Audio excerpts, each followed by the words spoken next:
ఈ రోజు మనం మన ముందు శ్రీమాన్ దయానిధి ప్రభు భగవద్గీత సెషన్ 8 3వ అధ్యాయం చెప్పడానికి సిద్ధంగా ఉన్నారు. సో మనం అందరం ఒక 3 సార్లు హరి బోల్ చెప్తూ వారిని క్లాస్ కి ఆహ్వానిద్దాం. హరి బోల్, హరి హరి బోల్, బోల్, హరి బోల్, హరి హరి బోల్, బోల్. హరి బోల్. బోల్. హరే కృష్ణ గురూజీ, దండవత్ ప్రణామం గురూజీ. హరే కృష్ణ, హరి బోల్. Thank you everyone. ఓం అజ్ఞానతిమిరాంధస్య జ్ఞానాంజనశలాకయా చక్షురున్మిలితం యేన తస్మై శ్రీగురవే నమః. శ్రీచైతన్యమనోభీష్టం స్థాపితం యేన భూతలే స్వయం రూపః కదా మహ్యం దదాతి స్వపదాంతికం. నమో విష్ణుపదాయ కృష్ణప్రేష్టాయ భూతలే శ్రీమతే భక్తి వేదాంత స్వామినితి నామినే. నమస్తే సరస్వతి దేవే గౌరవాణి ప్రచారిణే నిర్విశేష శూన్యవాది పాశ్చాత్యతే సతారిణే. జై శ్రీకృష్ణ చైతన్య ప్రభు నిత్యానంద శ్రీ అద్వైత గదాధర శ్రీవాసాది గౌర భక్త బృంద. హరే కృష్ణ కృష్ణ కృష్ణ హరే హరే, హరే రామ రామ రామ హరే హరే. ఓం నమో భగవతే వాసుదేవాయ. ఓం నమో భగవతే వాసుదేవాయ. ఓం నమో భగవతే వాసుదేవాయ. ఓం నమో భగవతే వాసుదేవాయ. ఓం నమో భగవతే వాసుదేవాయ.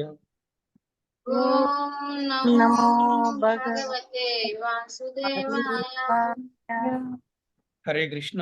ఈనాటి భగవద్గీత క్లాస్కి ఇచ్చేసినటువంటి భక్తులందరికీ కూడా ఇస్కాన్ గుంటూరు వారి తరపున మీ అందరికీ కూడా ఆత్మీయ ఆహ్వానం పలుకుతున్నాం. హరే కృష్ణ. హరే కృష్ణ. హరే కృష్ణ, హరే కృష్ణ. హరే కృష్ణ. ఈ రోజున మనము 3వ అధ్యాయము మరి 9 శ్లోకాలు, అలాగే 14వ శ్లోకము, అలాగే ఇంకా 3వ అధ్యాయము 9వ శ్లోకము, 14వ శ్లోకము, అలాగే 21వ శ్లోకం మనం ఈ రోజున క్లాస్ చెప్పుకుందాము. ఈ రోజు మన క్లాస్ యొక్క టైటిల్ పేరేంటి, ఎవరైనా చెప్తారా? యజ్ఞం అంటే ఏమిటి? యజ్ఞం అంటే ఏమిటి? Good good. సో మన క్లాసులో ఎవరైనా చెప్తారా యజ్ఞం అంటే ఏమిటి? ఎవరన్నా చెప్పే ప్రయత్నం చేస్తారా? హరే కృష్ణ ప్రభు. హరే కృష్ణ ప్రభు. ప్రభు, ఫలాపేక్ష లేకుండా భగవంతునికి ఏదైనా ఒక కర్మని సంపూర్ణంగా అర్పించడం అనేది యజ్ఞం అని అనుకుంటున్నాను ప్రభు. Okay, very good. చాలా దగ్గర, చాలా చాలా అంటే మీరు చెప్పిన ఆన్సర్ కరెక్టే, చెప్పే విధానంలో కొద్దిగా మార్పు అంతే. Okay, good. ఎస్, ఇంకా ఎవరైనా? హరే కృష్ణ ప్రభుజీ, సూర్యకుమార్ ప్రభుజీ. మాతాజీ హరే కృష్ణ, ధన్యవాదాలు, ప్రణామం. నిస్వార్థంతో ఈశ్వర కృష్ణ ప్రీత్యర్థం కర్మ లాభాపేక్ష లేకుండా చేసేది ప్రభుజీ. ఫలితాన్ని ఆశించకుండా చేసే ఏ కర్మ అయినా సరే భగవంతు ప్రీత్యర్థం చేసేది, అది యజ్ఞం అవుతుంది ప్రభుజీ. వెరీ గుడ్ మాతాజీ, హరి బోల్. మీరు కూడా చాలా, అంటే మీ ఆన్సర్స్ అన్ని కరెక్టే. మనకి భక్తి శాస్త్రి కానీ మన భగవద్గీత మన ఈ ట్రైనింగ్స్ అని కూడా సిస్టమేటిక్ స్టడీ అనమాట. బాగా చెప్పారు. Okay, very good. ఇంకెవరైనా యజ్ఞం అంటే ఏమిటి?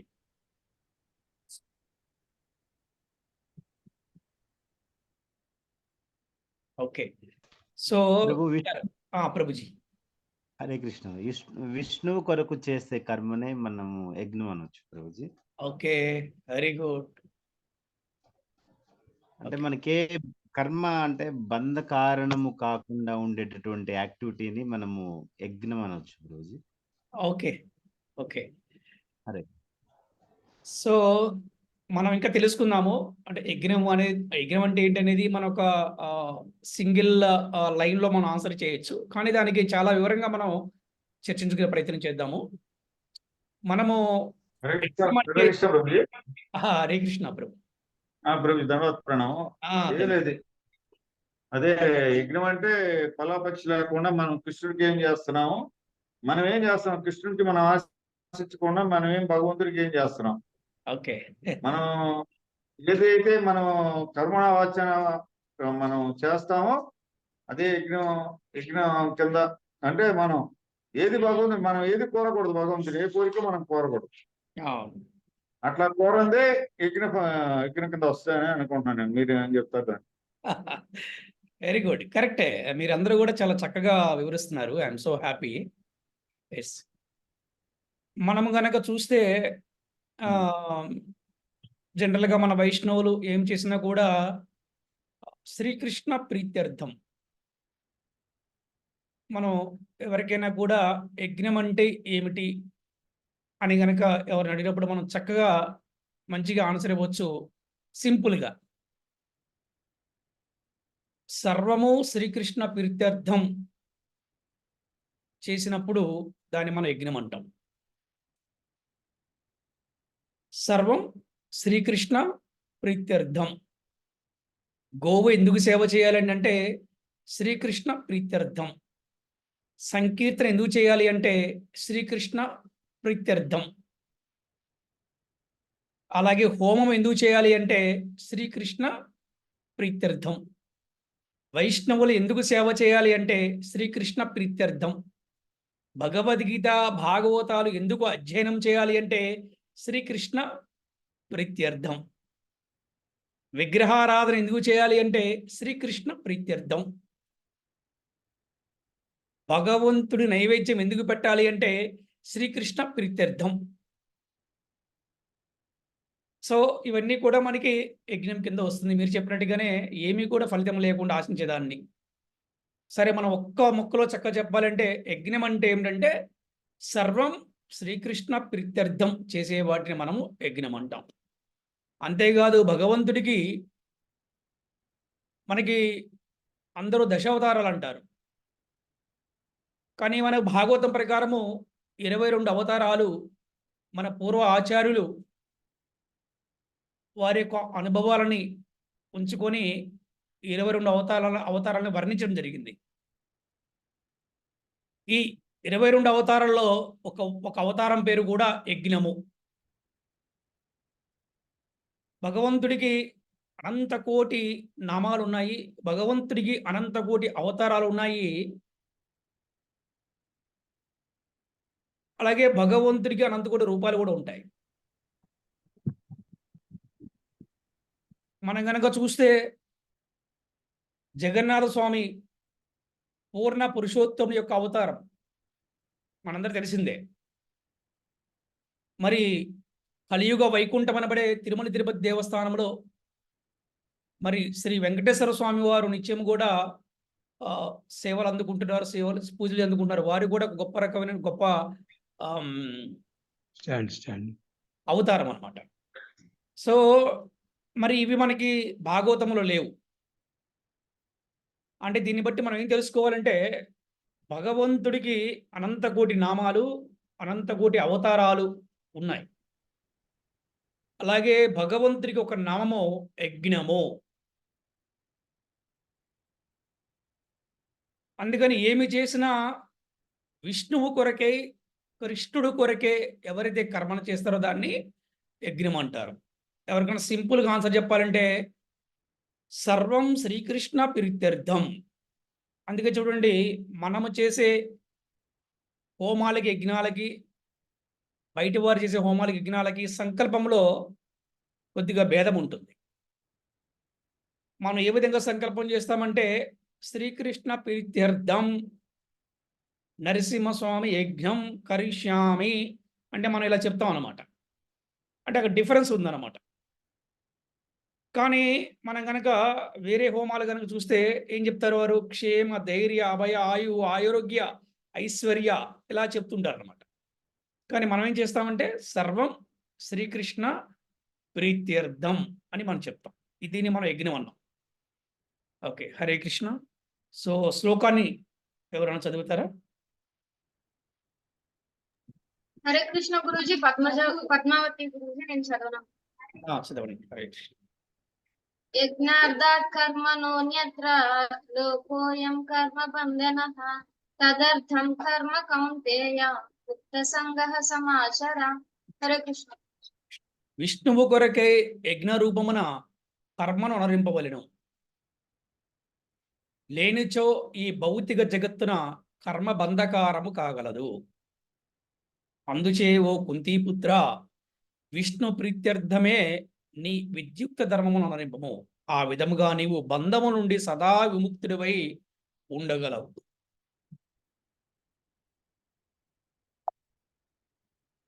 భాష్యాన్ని చదవగలరు? ప్రభు చదవమంటారా ప్రభు? హరే చదవండి. కృష్ణ చెప్తామంటారు. చదవండి. సాధారణంగా దేహ పోషణ కొరకై హరి బోల్, హరే కృష్ణ.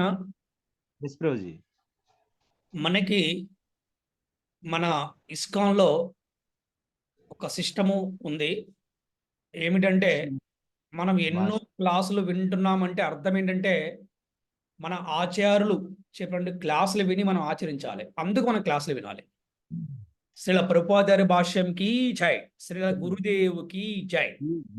ఇది చెప్పిన తర్వాత మనం భాష్యాన్ని మనం చదవడం మొదలు పెట్టాలి. ఇది అందరూ కూడా గమనించవలసిందిగా ప్రార్థన. హరే కృష్ణ. ఇప్పుడు స్టార్ట్ చేయండి.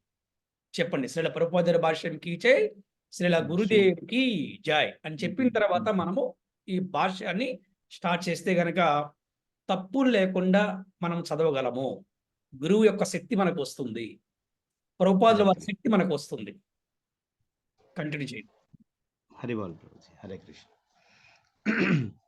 ప్రభుపాద్కి సాధారణమైన దేహ పోషణ హరి బోల్. కొరకైనను మళ్ళీ మీరు చెప్పలే చూసారా? శ్రీల ప్రభుపాద్కి జై, శ్రీల గురుదేవుకి జై ప్రభుజీ. కంటిన్యూ చేయండి. సాధారణమైన దేహ పోషణ కొరకైనను ప్రతి ఒక్కరూ కర్మ చేయవలసి ఉన్నందున ఆ ప్రయోజనము సిద్ధించు రీతిలోనే వర్ణాశ్రమములకు సంబంధించిన విద్యుక్త ధర్మములు నిర్దేశింపబడినవి. యజ్ఞమనగా విష్ణువు లేదా యాగకర్మలన్నీయును విష్ణు ప్రీత్యర్థమే నిర్ణయింపబడినవి. యజ్ఞోవై విష్ణు అని వేదములు పలుకుచున్నవి. అనగా మనుజుడు విధింపబడిన యజ్ఞములను ఆచరించినను లేదా విష్ణువును ప్రత్యక్షముగా ఆరాధించినను ఒకే ప్రయోజనమును పొందగలడు. అనగా కృష్ణ భక్తి భావన అనున్నది ఈ శ్లోకమున తెలిపిన రీతి యజ్ఞమును నిర్వహించుట వంటిది. వర్ణాశ్రమ పద్ధతి సైతము విష్ణు ప్రీతినే లక్ష్యముగా భావించును. వర్ణశ్రమాచారవత పురుషేణ పరహ పుమాన్ విష్ణు ఆరాధ్యతే. విష్ణు పురాణము 3.8.8. కనుక ప్రతి ఒక్కరూ విష్ణు ప్రీత్యర్థమే కర్మనొనరించవలసి ఉన్నది. శుభ అశుభ కర్మలు రెండును ఫలములను కలిగి ఉండి కర్తను బంధించు కారణమున ఇతర కర్మలన్నీయును జగమునందు బంధమునే కలిగించును. కనుక ప్రతి ఒక్కరూ కృష్ణ భక్తి భావన యందు కృష్ణుని లేదా విష్ణు ప్రీత్యర్థమై కర్మ నొనరింపవలెను. అటువంటి కర్మలను చేయునప్పుడు మనుజుడు ముక్త స్థితి ఎందే నిలిచి ఉండును. ఇది కర్మ చేయుట ఎందు గొప్ప నేర్పరితనమై ఉన్నందున నిష్ణాతులైన వారి నిర్దేశము దీనికి తొలుత అవసరమై ఉన్నది. అనగా శ్రీకృష్ణ భక్తుని నిర్దేశమునందు గాని లేదా ఎవరి సమక్షమున అర్జునుడు కర్మ చేయనవసరము కలిగెనో అటువంటి శ్రీకృష్ణ భగవానుని ప్రత్యక్ష బోధనలను అనుసరించి గాని ప్రతి ఒక్కరు నిపుణతతో వర్తింపవలసి ఉన్నది. దేనిని కూడా ఇంద్రియ ప్రీతికై నిర్వహింపరాదు. ప్రతిదియు కృష్ణుని ప్రీత్యర్థమే నిర్వహింపవలెను. ఇటువంటి అభ్యాసము మనుజుని కర్మ ఫలము నుండి రక్షించుటయే కాక క్రమముగా భగవానుని ప్రేమయుత సేవ స్థాయికి అతనిని ఉద్ధరించును. దాని ద్వారా అతడు భగవద్ధామమును చేరగలడు. హరే కృష్ణ. ఈరోజు మనము ఈ శ్లోకం ద్వారా ముఖ్యంగా మన 3 విషయాలను మనం చర్చించుకుందాం. ఒకటి, యజ్ఞం అంటే ఏమిటి తెలుసుకున్నాం మనం. రెండోది, వర్ణాశ్రమ పద్ధతి ఎందుకు. మూడోది, కర్మ అంటే ఏమిటి అనే వాటి గురించి మనం చర్చించుకునే ప్రయత్నం చేద్దాం. ఇప్పుడు మన యజ్ఞం గురించి తెలుసుకున్నాము, మనకు ఒక క్లారిటీ వచ్చింది. లేకపోతే వర్ణాశ్రమం యొక్క ఉద్దేశం ఏమిటి, ఎందుకు వర్ణాశ్రమం, అసలు వర్ణాశ్రమం అంటే ఏమిటి అనే దాని గురించి మనం తెలుసుకుంటే కనుక మనకి ఈ వర్ణాశ్రమంలో మనకి 4 రకాల ఆశ్రమాలు ఉన్నాయి. ఒకటి బ్రహ్మచర్య ఆశ్రమము, మరి అలాగే గృహస్థ ఆశ్రమము, అలాగే వానప్రస్థాశ్రమము, అలాగే సన్యాసాశ్రమం అని చెప్పేసి మన 4 రకాలుగా విభజించబడినది. ఏమిటి ఈ బ్రహ్మచర్య ఆశ్రమం అంటే, ప్రతి ఒక్క బాలుడు కూడా 10 సంవత్సరాలు నిండిన తర్వాత అతనికి ఉపనయన సంస్కారం చేసి గురుకులానికి పంపిస్తారు. దేనికి? బ్రహ్మచర్య దీక్షని ప్రారంభించమని. బ్రహ్మచర్యం అంటే కేవలము కాషాయ బట్టలు వేసుకుని ఉండటమే కాదు. బ్రహ్మచర్య దీక్ష అంటే ఏమిటంటే విద్య ఆరంభము, ఆధ్యాత్మిక విద్య ఆరంభం అన్నమాట. ఏ విధంగా అంటే ఆ ఒక్క గురుకులంలో అతను నేర్పిస్తారు. తల్లి అంటే ఏమిటి, తండ్రి అంటే ఏమిటి, గురువు అంటే ఏంటి, కుటుంబం అంటే ఏమిటి, ప్రేమ అంటే ఏంటి, స్నేహం అంటే ఏంటి, త్యాగం అంటే ఏమిటి, సమాజం అంటే ఏంటి, రాజకీయం అంటే ఏంటి, యుద్ధం అంటే ఏమిటి, నీతి అంటే ఏంటి, రాజనీతి అంటే ఏంటి, అలాగే తల్లి యొక్క గొప్పతనం ఏంటి, స్త్రీ యొక్క గొప్పతనం ఏమిటి, వివాహ బంధం యొక్క గొప్పతనం ఏంటి, కర్మ అంటే ఏమిటి, అకర్మ అంటే ఏమిటి, వికర్మ అంటే ఏమిటి, హోమం అంటే ఏంటి, యజ్ఞం అంటే ఏమిటి, పూజ అంటే ఏంటి, వ్రతం అంటే ఏమిటి, ఉత్సవం అంటే ఏమిటి, పండుగ అంటే ఏంటి. మరి యవ్వనములో ఎటువంటి కర్మలు చేయాలి, మరి అలాగే మధ్య వయసులో ఎటువంటి కర్మలు చేయాలి, ముదుసలి వయసు వచ్చిన తర్వాత మనం ఎలా చేయాలి, విద్య అంటే ఏమిటి, ఇవన్నీ కూడా ఆ బ్రహ్మచర్య దీక్షలో ఉన్నప్పుడు గురుకులములో ఆ ఒక్క బాలుడు అన్నీ కూడా నేర్చుకుంటాడు అనమాట.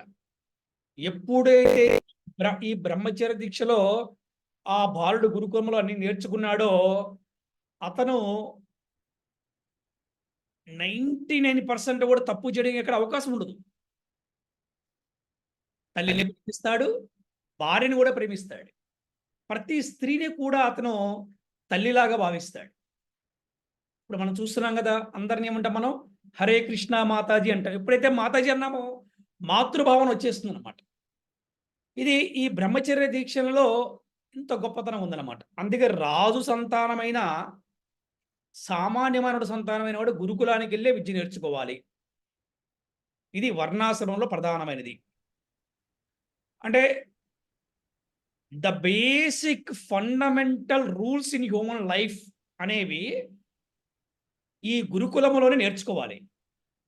ఇక తర్వాత ఇక నేర్చుకోవడానికి అవకాశం ఉండదు. ఈ విధంగా ఎప్పుడైతే ఆ బాలుడు నేర్చుకున్నాడో అక్కడి నుంచి అతను గృహస్థాశ్రమానికి వెళ్ళవచ్చు. అలాగే కొంతమంది జీవితం అంతా బ్రహ్మచారి కూడా ఉండిపోవచ్చు. అది వారి వారి యొక్క వ్యక్తిగతమైనటువంటి ఎక్స్పీరియన్స్, అంటే భగవంతుడితో వారి అనుభవాలు అన్నమాట. అంతేగాని ఒకరు బలవంతంగా బ్రహ్మచారిని చేస్తామనుకుంటే అతను అవడు. అలాగే ఆ తర్వాత అతను గృహస్థాశ్రమానికి వెళ్ళవచ్చు. ఈ గృహస్థాశ్రమంలో ఏముందంటే వివాహ బంధము, ఈ వివాహ సంబంధము అంటే వివాహం చేస్తారు. తర్వాత గర్భధారణ సంస్కారం అంటారు. గర్భధారణ సంస్కారం అంటే వీరిద్దరికి కూడా ఈ శోభనాన్ని ఏర్పాటు చేస్తారు. అంటే శాస్త్రం ఆమోదించింది పరిమితమైనటువంటి మైథున సుఖము. ఎందుకంటే ఏం చెప్తారంటే అది ఎందుకో అంటే ఆ బ్రహ్మదేవుడి చేసేటటువంటి ప్రయత్నంలో మానవులు కూడా పాలు పంచుకుంటారు. జీవనోద్ధారణ అంటారనమాట. ఈ విధంగా ఈ గర్భధారణ సంస్కారం, ఎందుకు గర్భధారణ సంస్కారం అంటే పుట్టే పిల్లలు మంచి వాళ్ళు పుడతారని, అంటే మంచి భక్తులు పుడతారు. ఈ విధంగా ఇతర గర్భధారణ సంస్కారం. ఆ తర్వాత వారికి పిల్లలు పుట్టారు, పిల్లలు పుడితే పిల్లలకి నామకరణ సంస్కారము, అన్నప్రసన్న సంస్కారము, మగపిల్లవాడికైతే ఉపనయన సంస్కారము, మళ్ళీ ఆడపిల్లలకైతే పుష్పావతి సంస్కారము, అలా ఆడపిల్లలు కూడా నామకరణ సంస్కారము, ఇలాగ అన్ని కూడా ఉంటాయి. ఇకపోతే అతనికి బ్రహ్మచర్యాశ్రమం అయిపోయింది, గృహస్థాశ్రమంలో కూడా ఉన్నాడు. మరి గృహస్థాశ్రమంలో ఎంతవరకు ఉండాలి అంటే తన సంతానము తన మీద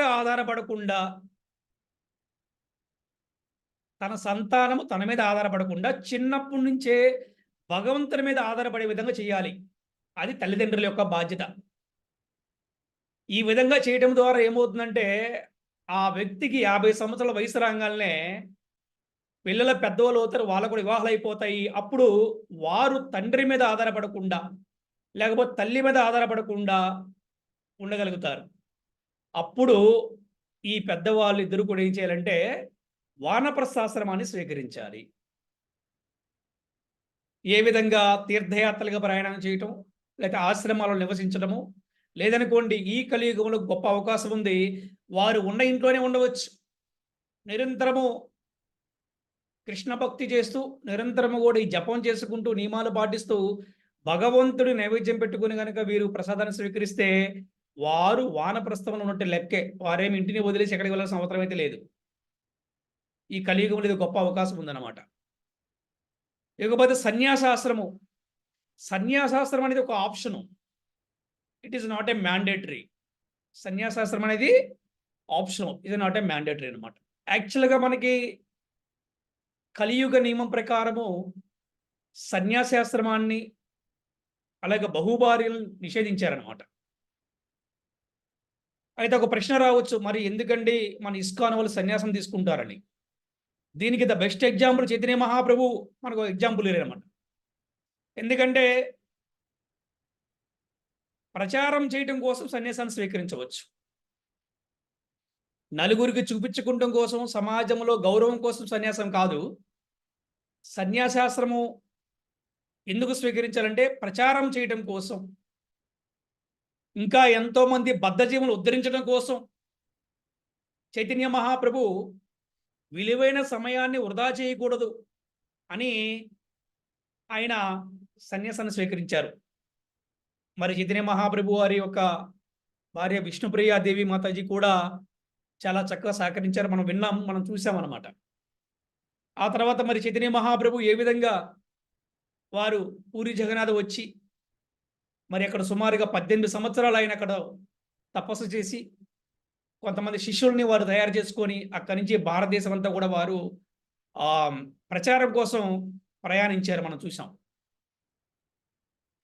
ఈ విధంగా మనకి 4 ఆశ్రమాలు ఉన్నాయన్నమాట. ఇవి వర్ణాశ్రమాలు అని వీటి అంటాం.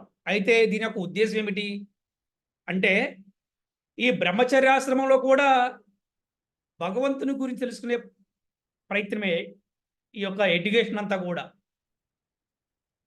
మానవుని యొక్క గోల్ ఏంటి అందరూ అంటారు కదా, గోల్ అంటారు కదా. గమ్యం ఏమిటంటే భగవంతుని చేరుకుంటమే. అలాగే వేదం నేర్పిస్తారు, వేదం యొక్క ఉద్దేశం ఏంటి, భగవంతుని తెలుసుకుంటమే. ఇది మనకి వర్ణాశ్రమాలకు సంబంధించిన విషయం. మరి ఎప్పుడు ఒక వ్యక్తి సంపూర్ణంగా సిస్టమేటిక్గా తన లైఫ్ని లీడ్ చేయగలుగుతాడు? ఏ విధంగా? బ్రహ్మచర్యం నుంచి గృహస్థాశ్రమానికి, గృహస్థ నుంచి వానప్రస్థానికి, వానప్రస్థానికి సన్యాసం వరకు అంటే కర్మ ద్వారా. ఇప్పుడు మనం కర్మని చెప్పుకుంటాం కదా, కర్మ ద్వారా. సో ఇప్పుడు మన క్లాసులో ఉన్నటువంటి భక్తులకి ప్రశ్న, కర్మ అంటే ఏమిటి? ఎవరైనా చెప్పే ప్రయత్నం చేయండి.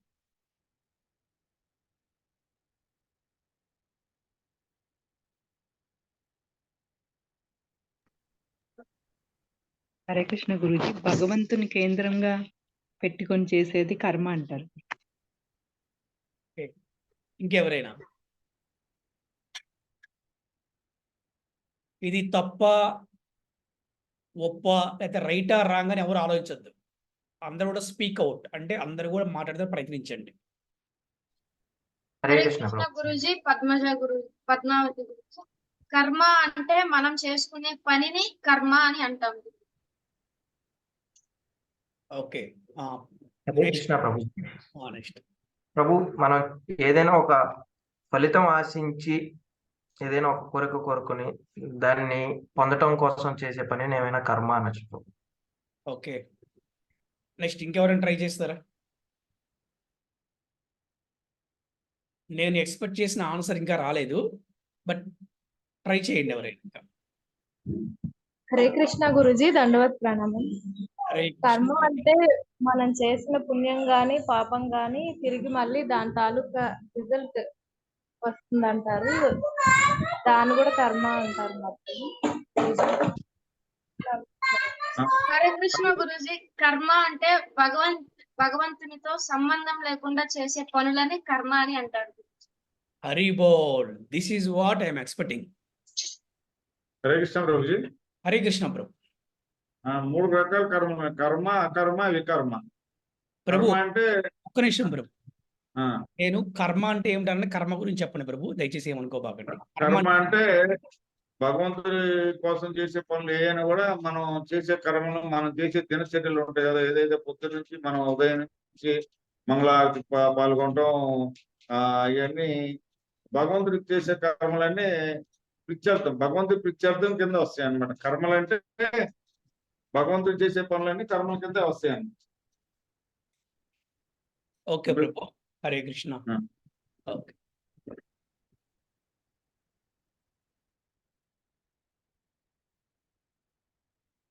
కర్మ, అకర్మ, వికర్మ. కర్మ అంటే భగవంతునితో సంబంధం లేకుండా మన సొంత ఆలోచనలతోటి, మన సొంత నిర్ణయాలతోటి చేసే వాటిని కర్మ అన్నారు. అందుకే చూడండి, ఎవరైనా కొద్దిగా దుఃఖం వచ్చినా బాధ వచ్చినా వారు ఇలా బాదుకుంటారు, నా కర్మ నా కర్మ నా కర్మ అని. ఆ టైంలో కూడా నిజం చెప్తున్నారు వాళ్ళు. ఎస్, అది వారి కర్మే, ఎవరి కర్మ కూడా కాదు. మనం చూస్తూ ఉంటాం జనరల్గా కొన్ని కుటుంబాల్లో నా కర్మ నా కర్మ అని చెప్పి వాళ్ళు అలాగా కొట్టుకుంటూ ఉంటారు. సో ఇక్కడ మనము తెలుసుకోవాల్సింది ఏంటంటే భగవంతుడితో సంబంధం లేకుండా చేసేటటువంటి ఒక పనిని, ఒక యాక్టివిటీని మనం ఏమన్నాం? కర్మ అన్నాం. ఇప్పుడు ప్రశ్న మీ అందరికీ, దీనివల్ల వచ్చే లాభాలకి నష్టాలకి, దీనివల్ల లాభాలు నష్టాలు ఎవరికి వస్తాయి చెప్పండి? మనకే వస్తాయి గురుజీ, ఎవరు చేస్తే వాళ్ళకి వస్తాయి. ఎవరి కర్మ వారికే వస్తుంది. అదే. సో ఎవరైతే భగవంతుడి సంబంధం లేకుండా కర్మ చేస్తారో లాభం కానీ నష్టం కానీ వాళ్ళకే వస్తుంది. రెండో ప్రమాదం ఉంది. ఈ బంధంలో చిక్కుంటారు, కర్మ బంధంలో చిక్కుంటారు అనమాట. అంటే అది అందరితో పోదు, మళ్ళీ మళ్ళీ పునరావృతం అవుతుంటుంది అనమాట. అది మళ్ళీ మళ్ళీ రిపీట్ అవుతూ ఉంటుంది అనమాట. సో దీనివల్ల కర్మ వల్ల మనకి నష్టమా లాభమా చెప్పండి మన క్లాస్లో ఎవరైనా? హరే కృష్ణ గురుజీ, నష్టమే గురుజీ. మళ్ళీ మళ్ళీ అదే జన్మలు తీసుకోవాల్సి వస్తుంది, భగవంతుడిని చేరుకోవడం లేట్ అవుతుంది. ఎస్. సో కర్మ వల్ల మనకి నష్టం. ఇకపోతే నెక్స్ట్ మరి ఏం చేయాలి అంటే అకర్మ అన్నాం. అకర్మ అనేది కొంతమంది కన్ఫ్యూజింగ్, చక్కగా వినండి. అకర్మ అంటే కర్మ చేయనివాడు అని అర్థం. ఇంకొకటి అర్థం ఏంటంటే కృష్ణ కర్మ అని అర్థం. అకర్మ అంటే ఒకటి కర్మ చేయనివాడు, ఇంకోటి కృష్ణ కర్మ. ఎందుకు కర్మ చేయనివాడయ్యాడు అంటే భగవంతుడితో సంబంధం పెట్టుకొని అతను ఏ యాక్టివిటీ చేసినా అదేమైంది? అకర్మ అయింది, అంటే కర్మ చేయనివాడయ్యాడు. అలాగే దాన్ని ఏమన్నారు? కృష్ణ కర్మ అన్నారు. ఎప్పుడైతే కృష్ణ ప్రీత్యర్థమే చేశామో మనము కర్మ చేయని వారం అవుతాం. మనం ఎప్పుడైతే మనము కర్మ చేయని వారయ్యామో మనము బంధ విముక్తులు అవుతాము. ఇది అకర్మ అంటే. సో ఈ అకర్మ గురించి మీకు క్లారిటీ ఉందా? నెక్స్ట్ నేను వికర్మకి వెళ్తాను. ఏమైనా డౌట్ ఉంటే అడగవచ్చు. కర్మ గురించి కానీ అకర్మ గురించి కానీ మీకు ఎవరికైనా డౌట్ ఉంటే అడగవచ్చు. క్లారిటీ ఉందా? సో భగవంతుడితో సంబంధం లేకుండా చేసే, అంటే భగవంతుడితో సంబంధం లేకుండా, గురువుతో సంబంధం లేకుండా, ఎవరి సలహాలు తీసుకోకుండా సొంత ఆలోచనలు, సొంత నిర్ణయాలు తీసుకొని చేసే వాటి ఏమన్నారు? కర్మ అన్నారు. దీనివల్ల నష్టం ఏంటంటే కర్మ బంధాలలో చిక్కుకొని ఉంటారు. రెండోది ఏమన్నారు? అకర్మ అన్నారు. ఏంటి అకర్మ అంటే? ఒకటి కర్మ చేయని వారిని అర్థము, రెండోది కృష్ణ కర్మ అని అర్థము. ఎందుకు కర్మ చేయలేదంటే ఎవరైతే కృష్ణ ప్రీత్యర్థం చేస్తారో, కృష్ణుడితో సంబంధం పెట్టుకొని కర్మలు చేస్తారో వారు కర్మ చేయని వారు అవుతారు. ఈ కర్మ చేయని వారు ఎప్పుడైనా అవుతారో వారికి బంధాల నుంచి విముక్తి అవుతారు. దాన్ని ఏమన్నారు? కృష్ణ కర్మ అన్నారు. మన భక్తులందరూ కూడా, ఈ మన భక్త బృందము, మన వైష్ణవులందరూ కూడా ఏ కర్మ చేస్తారు చెప్పండి ఎవరైనా? అకర్మ చేస్తారు. అకర్మ. ఏం చేస్తారు? అకర్మ చేస్తారు. ఇంకా చెప్పండి, కృష్ణ కర్మ చేస్తారు. ఇంకా చెప్పాలంటే కృష్ణ భక్తి రసభావిత కర్మ చేస్తారు. సో క్లారిటీ వచ్చింది కదా? నెక్స్ట్ వికర్మ అంటే ఏమిటి అంటే శాస్త్ర విరుద్ధమైనటువంటి కర్మలు చేయటము. అంటే ఒక ప్రత్యేకమైన కోరిక కోసము యజ్ఞం చేయటము, హోమము చేయటము, అలాగే దేవతల కోసం యజ్ఞం చేయకుండా రాక్షసులను సంతోషపెడతం కోసం చేసే వాటిని కూడా వికర్మ అంటారు. అలాగే మనం ఏదన్నా ఒక ఒక కర్మ చేస్తే, అంటే మనం ఏదన్నా ఒక యాక్టివిటీ చేస్తే శాస్త్రపరంగా చేయాలి. ఏదైతే శాస్త్రపరంగా లేదో దాన్ని ఏమన్నారు? వికర్మ అన్నారు. అది మీరు కనుక చూస్తే తాయితులు కట్టుకుంటాం, అంతరాలు కట్టుకుంటాం, ఏవైతే కొన్ని ఉన్నాయో ఇవేమీ కూడా మనకి శాస్త్రాల్లో చెప్పబడలేదు. సో కర్మ, అకర్మ, వికర్మ. సో ఈ రోజున మనం యజ్ఞం అంటే ఏమిటి, అలాగే వర్ణాశ్రమం అంటే ఏమిటి, వర్ణాశ్రమం యొక్క ఉద్దేశం ఏమిటి, అలాగే మనం కర్మ అనగానేమి, అకర్మ అనగానేమి, వికర్మ అనగానేమి, మనం 3 విషయాలు కూడా మనం చర్చించుకుందాం. హరే కృష్ణ.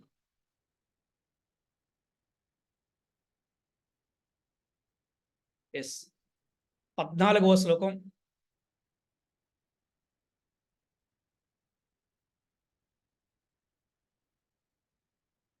ఎవరైనా చదువుతారా?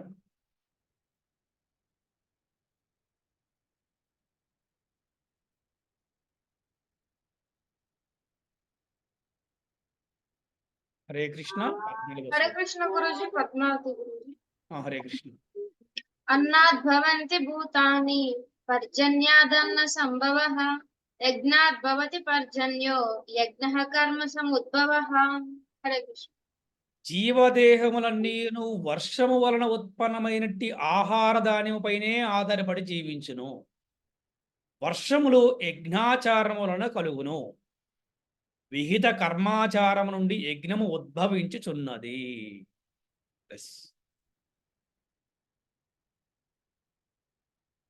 మానవుని జీవితము ముఖ్యంగా చెప్పాలంటే జీవుల యొక్క జీవనమంతా కూడా ఆహారం మీదనే ఆధారపడి ఉన్నది. మరి ఈ ఆహారం ఎలా వస్తుందంటే వర్షాలు పడితే కనుక మనకి పంటలు బాగా పండితే కనుక మన ఆహారం వస్తుంది. మరి వర్షాలు ఎలా పడతాయంటే యజ్ఞాచారం వలన.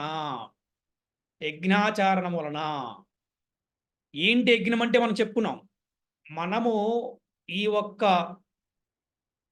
హోమగుండాన్ని తయారు చేసి అందులో మనము ఈ సమిదలు, ఆవు నెయ్యి, మంత్రోచ్చారణతోటి మనము గనక మనసు నిండా భగవంతుని పెట్టుకొని, మనసు నిండా కృష్ణుని పెట్టుకొని మనము శ్రీకృష్ణ ప్రీత్యర్థమై మనం గనక ఈ యజ్ఞాచరణ చేస్తే వర్షాలు పుష్కలంగా పడతాయి.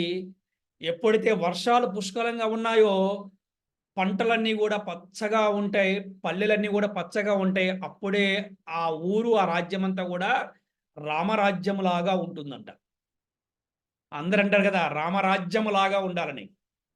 అది రామరాజ్యంలా ఉండాలి అంటే అందుకని పూర్వము రాజులు యజ్ఞాలు యాగాలు చేసేవారు. రాజు యొక్క ధర్మం ఏమిటంటే ప్రజలని కేవలము యుద్ధం వచ్చినప్పుడు వేరే దేశము నుంచి శత్రువుని రక్షించడమే కాదు, వారికి ఆహార కొరత లేకుండా చూసుకోవాలి,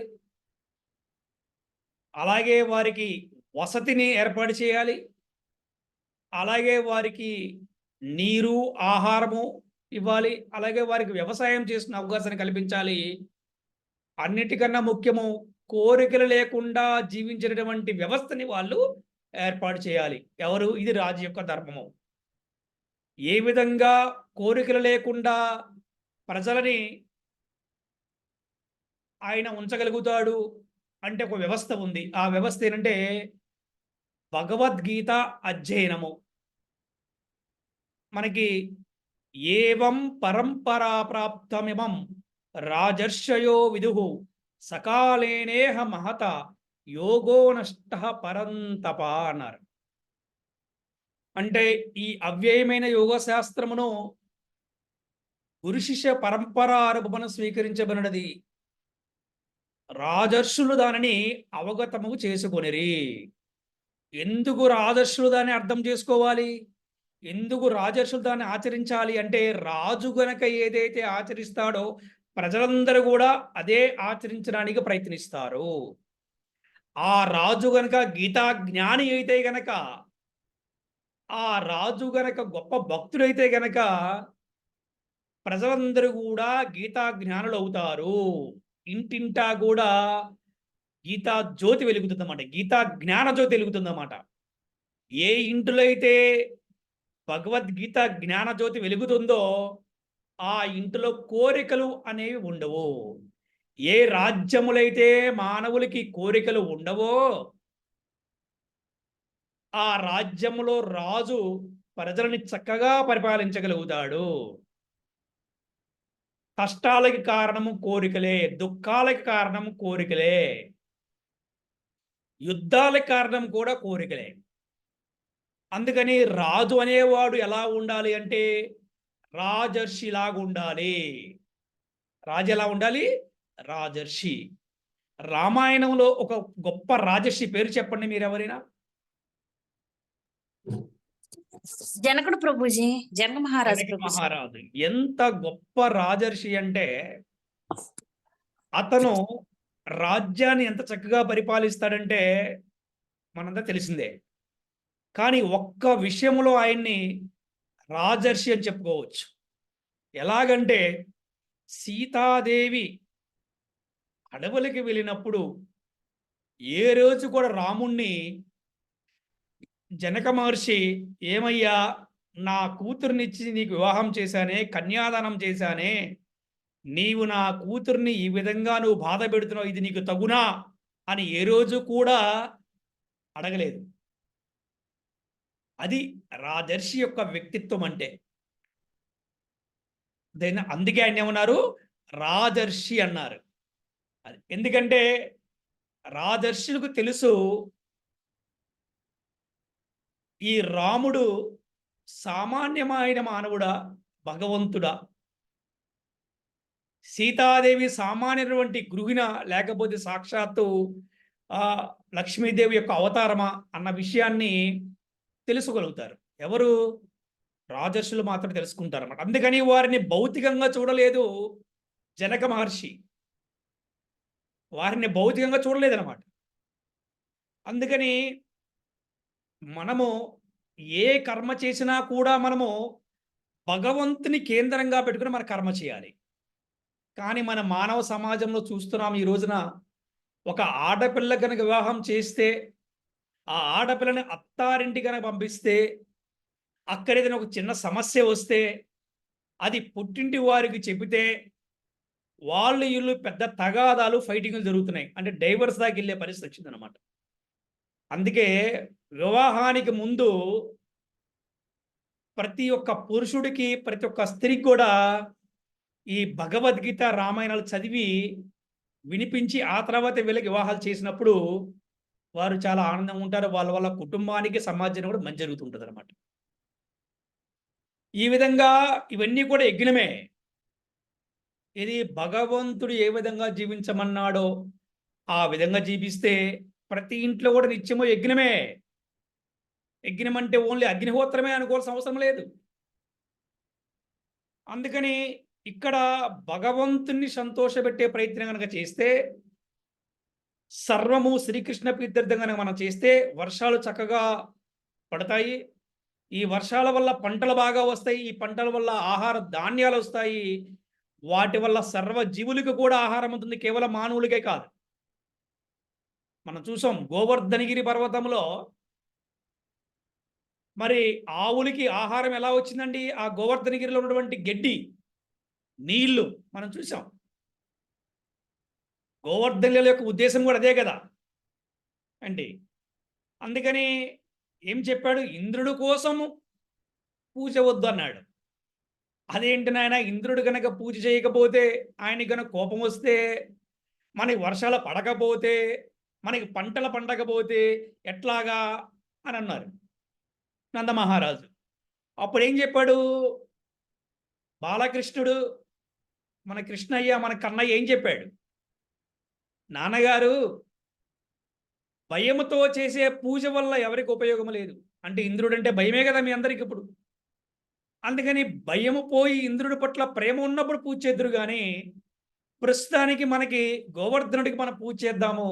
ఎందుకంటే గోవర్ధనుడు మనకి ప్రత్యక్షంగా మనకి మన ఆవులకి గడ్డి నీళ్లు అన్నీ వస్తున్నాయి కాబట్టి మనందరూ కూడా వెళ్ళి గోవర్ధనుడికి పూజ చేద్దాం అని చెప్పారు. ఇది శ్రీకృష్ణ ప్రీత్యర్థం యజ్ఞం చేయమంటే, యజ్ఞం చేయడం అంటే ఇదన్నమాట. Okay, Hare Krishna. So next 21 శ్లోకం. కొత్త వారికి కూడా అవకాశం ఇవ్వండి శ్లోకం చదివే అవకాశం. అలా కొత్త వారు కూడా ఈ అవకాశాన్ని వినియోగించుకోండి, శ్లోకం చదివే అవకాశం. హరే కృష్ణ.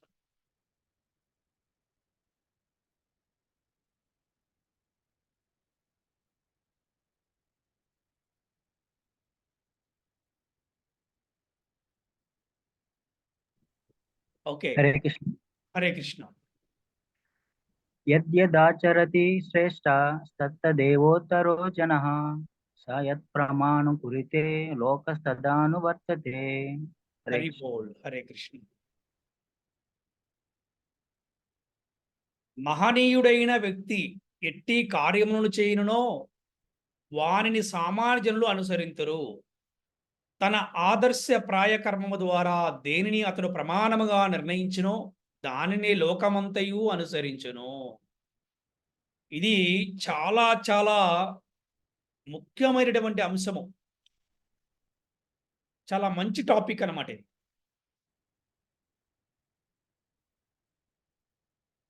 ఒక లీడర్ ఏదైతే చేస్తారో దాన్నే సామాన్యమైన ప్రజలందరూ కూడా ఫాలో అవుతారు. అలా ఒక ఆచార్యుడు, ఒక గురువు ఏదైతే ఆచరిస్తూ ఉంటాడో శిష్యులు కూడా అదే రకంగా ఆచరిస్తూ ఉంటారు. అందుకని ఇక్కడ ఒక లీడరు, ఒక గురువు, ఒక ఆచార్యుడికి ఎటువంటి లక్షణాలు ఉండాలి అని తెలిసిన ప్రయత్నం చేద్దాం మనం. ముఖ్యంగా ఒక మంచి వ్యక్తిత్వం ఉండాలి. ఎటువంటి వ్యక్తిత్వం ఉండాలి అంటే మానవత్వం అంటారు అందరూ కూడా. అంటే మానవత్వం అంటే మానవులనే గౌరవించడం కాదు, మానవులకే సేవ చేయడం కాదు, సర్వజీవులకి కూడా సేవ చేస్తే కనుక సర్వజీవులను కూడా గౌరవిస్తే అదే నిజమైనటువంటి మానవత్వం, అదే నిజమైనటువంటి వ్యక్తిత్వం. అలాగే పరిచయం ఉన్న వ్యక్తితో మర్యాదగా ప్రేమగా మాట్లాడటమే కాదు, పరిచయం లేని వ్యక్తితో కూడా మర్యాదగా ప్రేమగా మాట్లాడటమే నిజమైనటువంటి వ్యక్తిత్వము ఒక లీడర్ కానీ ఒక గురువు కానీ తెలుసుకోవాల్సిన విషయం అనమాట ఇది. అందుకనే ఒక లీడర్ ఏదైతే ఆచరిస్తూ ఉంటాడో సామాన్యమైన వారందరూ లీడర్ని ఫాలో అవుతుంటారు అన్నమాట. దానికి మనకి ద బెస్ట్ ఎగ్జాంపుల్ ఎవరంటే మనకి శ్రీ చైతన్య మహాప్రభు. ఏ విధంగా అయితే శ్రీ చైతన్య మహాప్రభు గొప్ప ఆచార్యుడులాగా గొప్ప ఆదర్శ బోధకుల్లాగా మనం చూడవచ్చు అన్నమాట. ఒక గురువు ఎలా ఉండాలంటే శాస్త్ర నియమాలని అనుసరించాలి, శాస్త్రాన్ని చక్కగా అధ్యయనం చేయాలి, అలాగే ఒక మంచి వ్యక్తిత్వం ఉండాలి, ఒక మంచి ప్రవర్తన ఉండాలి, ఒక మంచి మాట తీరు ఉండాలి, సర్వజీవుల పట్ల కూడా దయా కరుణ ప్రేమ ఉండాలన్నమాట. మరి ఈ రోజున ప్రపంచమంతా కూడా మనము ఈ విధమైన ఒక మంచి కృష్ణ భక్తిని చేయగలుగుతున్నామంటే శ్రీ చైతన్య మహాప్రభు వారి కృప వలన, అలాగే ఈ జనరేషన్లో మనకి ISKCON founder Acharya is divine grace భక్తి వేదాంత స్వామి ప్రభుపాదుల వారు దయా కరుణ ప్రేమ చూపించడం వల్ల ఈ రోజున కేవలం బ్రాహ్మణ కుటుంబంలో పుట్టకపోయినా కూడా ఈ రోజున ఎంతో మంది ఈ రోజున ఈ ఒక కృష్ణ భక్తి చేయగలుగుతున్నారంటే దానికి కారణం ఏంటంటే ఒక మంచి ఆచార్యులు, మన పూర్వ ఆచార్యులు మనకి ఇచ్చినటువంటి గొప్ప సంస్కారము, ఒక గొప్ప విధానము, ఒక గొప్ప సంప్రదాయము, ఒక గొప్ప సంస్కృతి అన్నమాట. ఇదే అడుగుజాడల్లో మనందరం కూడా వెళ్ళే ప్రయత్నం చేయాలి. అందుకని చెప్తారు, మనకు కూడా దీక్ష ఇచ్చినప్పుడు చెప్తారు చాలా జాగ్రత్తగా ఉండాలి. వైష్ణవుడు అంటే సామాన్యమైన వ్యక్తి కాదు. ఈ తిలక ధారణ, ఈ మెడలో కంఠమాల ధారణ, ఈ జపము, ఈ భగవద్గీత భాగవత అధ్యయనాలు, ఈ ప్రచారము, ఈ బుక్ డిస్ట్రిబ్యూషన్కి మనం వెళ్ళేటప్పుడు ఎంతో డిసిప్లైన్గా ఎంతో మంచి మాట తీరుతో మనం వెళ్తే మనల్ని చూసి సమాజం అంతా కూడా ఫాలో అవుతారు. మనకి ప్రభుపాదుల వారు మంచి క్రమశిక్షణ ఇచ్చారు. ఆ క్రమశిక్షణ వల్లనే ఈరోజు ప్రపంచమంతా కూడా ఎంతో మంది మన ఆచార్యులు కావచ్చు, మన ప్రచారకులు కావచ్చు, బాగా ప్రచారం చేయగలుగుతున్నారు. అందుకని మహనీయుడైన వ్యక్తి ఎటువంటి కార్యాలు చేస్తాడో వాటిని సామాన్యమైన మానవులు అనుసరిస్తూ ఉంటారు. అందుకని ఒక వైష్ణవుడు ఎలా ఉండాలంటే సమాజానికి ఆదర్శంగా ఉండాలి. ఒక లీడర్ ఎలా ఉండాలంటే సమాజానికి ఆదర్శంగా ఉండాలి. అలా ఉండటం వల్ల ఏమవుతుందంటే మనకి, అలాగే కుటుంబానికి, సమాజానికి, విశ్వమంతటి కూడా చాలా మంచి మేలు జరుగుతుంది. దీన్నే మనం ఏముంటామంటే ఆధ్యాత్మిక విలువలు అంటాం అన్నమాట. అందుకని మనకి చైతన్య మహాప్రభు ఏదైతే మనకి ఒక సిస్టమ్ని ఇచ్చారో మనం అదే సిస్టమ్ని ఫాలో అయ్యే ప్రయత్నం చేయాలి, కానీ వేరే సిస్టంలోకి మనం వెళ్ళకూడదు. అలాగే శ్రీల ప్రభుపాద వారు మనకు ఒక సిస్టమ్ ఇచ్చారు, అదే సిస్టంలో మనం వెళ్ళే ప్రయత్నం చేయాలి, కానీ వేరే సిస్టమ్ కొన్నిసార్లు చూడటానికి కనువింపుగా కొద్దిగా మనకి అట్రాక్ట్గా ఉండొచ్చు, కానీ మనం మాత్రం ఎలా ఉండాలంటే శ్రీల ప్రభుపాద వారు మనకి ఎటువంటి ఒక సిస్టమ్ని ఇచ్చారో, ఒక సాంప్రదాయాన్ని ఇచ్చారో, ఒక సంస్కృతిని ఇచ్చారో దాన్ని మనం ఫాలో అయ్యి చాలు. మనకి అన్నీ ఇచ్చారు, పుస్తకాల రూపంలో మనకి అన్నీ ఇచ్చారు. మరి అన్ని పుస్తకాలు అందరికి అర్థం అవ్వకపోతే వారు ఎంతోమంది గురువులను కూడా తయారు చేశారు. అలాగే ఈరోజు శిక్షా గురువులు కూడా చాలామంది ఉన్నారు. ఈ రోజున ప్రతి ప్రశ్నకి సమాధానము శ్రీల ప్రభుపాద పుస్తకాలు రచించడం జరిగింది. ప్రతి ప్రశ్నకి సమాధానం మనకి భగవద్గీతలో భాష్యములో మనకి శ్రీల ప్రభుపాద రచించడం జరిగిందనమాట. అందుకని ఈ రోజున మనము ఈ క్లాస్ ద్వారా ఇవన్నీ కూడా మనము తెలుసుకొని అర్థం చేసుకొని ఆచరించే ప్రయత్నం చేయాలని కోరుకుంటున్నాం. నేను గురుదేవుల్ని అలాగే శ్రీకృష్ణుని ప్రార్థిస్తున్నాను. హరే కృష్ణ కృష్ణ కృష్ణ హరే హరే, హరే రామ రామ రామ హరే హరే. శ్రీల గురుదేవికి జై, శ్రీల ప్రభుపాదికి జై, అనంత కోటి వైష్ణవ భక్త బృందకి జై. హరి హరి బోల్. హరే కృష్ణ. వంచాకల్పతరుభ్యశ్చ కృపా సింధుభ్య ఏవ చ పతితానాం పావనేభ్యో వైష్ణవేభ్యో నమో నమః. హరే కృష్ణ.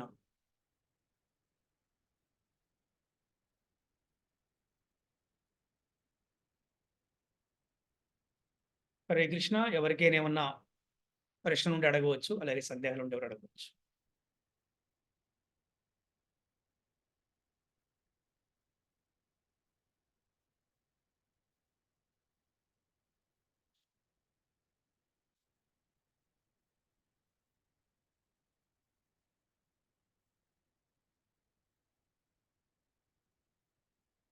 ఆల్మోస్ట్ దగ్గరగా ఉన్నాయి. ప్రభుజీ కర్మ వికర్మ ఆల్మోస్ట్ ఒకేలా కనిపిస్తున్నాయి. కొంచెం డిఫరెన్స్, కొంచెం క్లారిటీ లేదండి. ఆ, అంటే అది సంబంధం రెండు భగవంతుడి సంబంధం లేనట్టుగా అన్నట్టుగా అని. అంటే శాస్త్రానికి విరుద్ధం అంటే భగవంతుడు కూడా విరుద్ధమే కదా అని. అదే ప్రభు, మీకు వికర్మ అంటే ఏమిటి? శాస్త్రానికి విరుద్ధము, అలాగే భగవంతుడి విరుద్ధము. మరి దాన్ని వికర్మ అంటే ఏంటి? అది చేయకూడదని అర్థం కదా. ఓకే అంతే కదా ప్రభు. అంతే సో బ్రో. కర్మ అంటే ఏమిటి? కర్మకి వికర్మకి డిఫరెన్స్ మీరు అడిగారు. ఇప్పుడు నాకు పాయింట్ అర్థమైంది. వికర్మ గురించి మీకు చెప్పాను. కర్మ అంటే ఏమిటి? భగవంతుడితో సంబంధం లేకుండా చేస్తుంది. అంటే ఓకే బ్రో. వికర్మ కన్నా కర్మ is something is better. Okay అర్థమైందా? కానీ వికర్మ చాలా పెద్ద ప్రమాదం. అంటే ఓకే కర్మ వల్ల కూడా ప్రమాదం ఉంది, కానీ పర్సంటేజ్ తక్కువ. Okay bro. క్లారిటీ ఉందా ప్రభు? క్లారిటీ బ్రో, క్లారిటీ ఉంది. Thank you bro. Hare Krishna, Hare Krishna. Yes, Hare Krishna.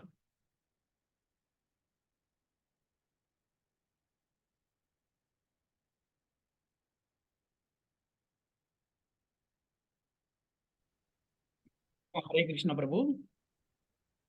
ప్రభు నేను ప్రవీణ్ ప్రభు. హరే కృష్ణ. హరే కృష్ణ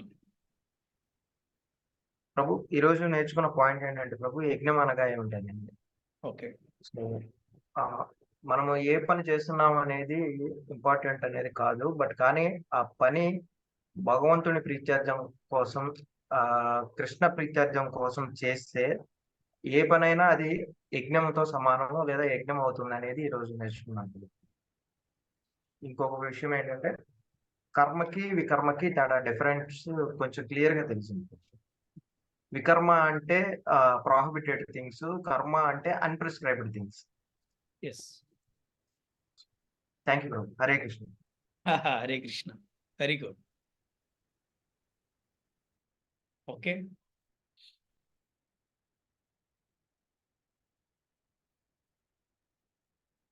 సెషన్ 8లో యజ్ఞం అంటే ఏమిటి అనే విషయం గురించి తెలుసుకున్నాను.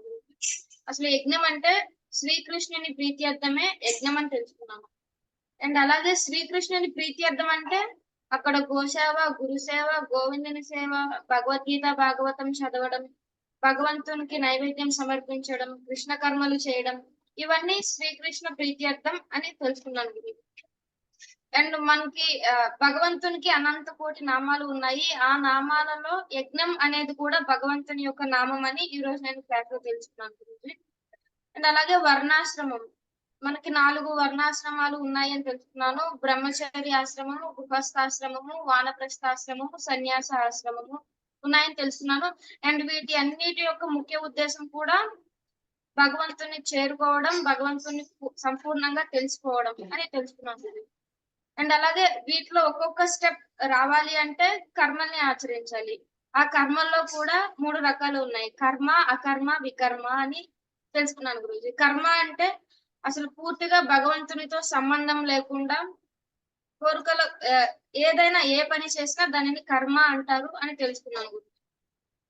అలాగే అకర్మ అంటే అసలు కర్మ చేయకపోవడం, అంటే దట్ ఈస్ కృష్ణ కర్మలు చేయడం. అంటే భగవంతునితో సంబంధం పెట్టుకొని చేసే ఏ కార్యమైనా ఏ పనినైనా మనం అకర్మ అని అంటాం గురూజీ. అంటే అకర్మ చేయడం వల్ల వారు బంధ విముక్తులు అవుతారు అని తెలుసుకున్నాను. అండ్ ఫైనల్ గా వికర్మ. వికర్మ అంటే భగవంతునికి విరుద్ధంగా శాస్త్ర విరుద్ధ పనులు చేయడాన్ని వికర్మ అని అంటారు తెలుసుకున్నాను. Hare Krishna Guruji. Hare Krishna. Very good.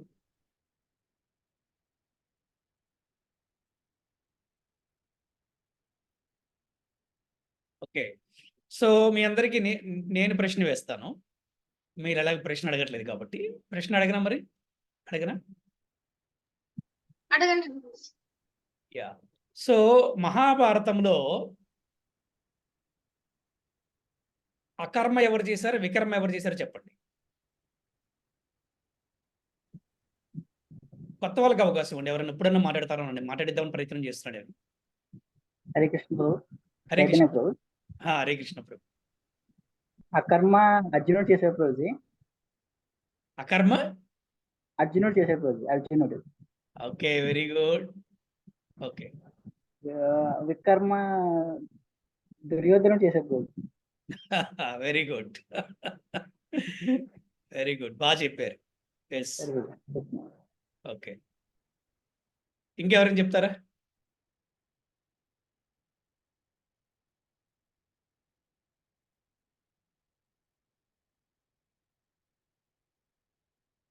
Okay, ఇంకా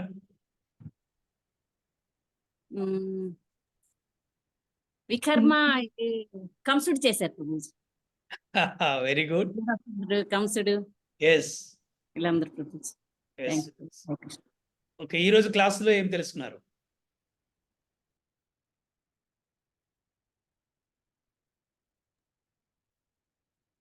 ప్రభుజీ నన్నే ప్రభు చెప్పమంటారా ప్రభుజీ?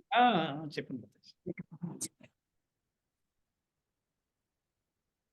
యజ్ఞం అంటే సర్వం శ్రీకృష్ణ ప్రీత్యర్థం చేసేదే యజ్ఞం అని తెలుసుకున్నాం ప్రభుజీ.